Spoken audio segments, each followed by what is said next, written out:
På en markedsplads, hvor jeg var færdig med at spille, stod jeg træt og kold bag scenen og slappede af. Da jeg hørte nogen mumle ganske stille, og en mand med en lille hund så på mig og sagde: Hej du spillemand, vil du sige mig med det samme?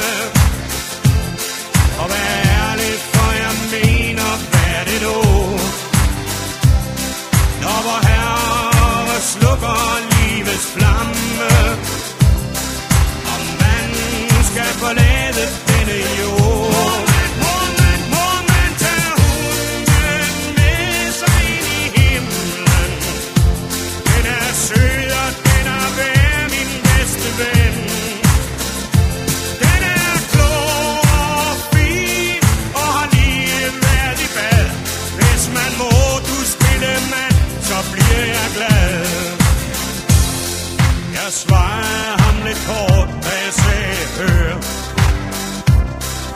din hund kommer nok i himlen, når den dør. Det var sent, og jeg skulle køre hjem. Da jeg sad der i bilen, tænkte jeg på manden igen. Hej du spillemand, vil du sige mig med det samme? Og vær ærlig, for jeg mener, hvad det nu? Når vor Herre slukker livets flamme, og man skal forlade denne jord.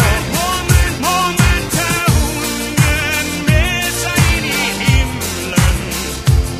Den er sød, og den er værd, min bedste ven. Den er klog og fin, og lige været i bad. Hvis man må, du spille mand, så bliver jeg glad.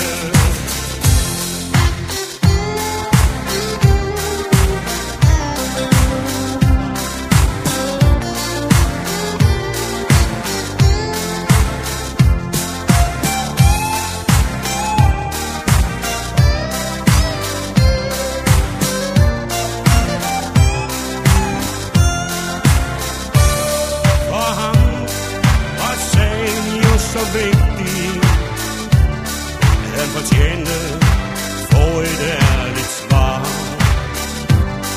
Men hvem kan svare helt oprigtigt, om hunde der dør får plads hos himmelens far?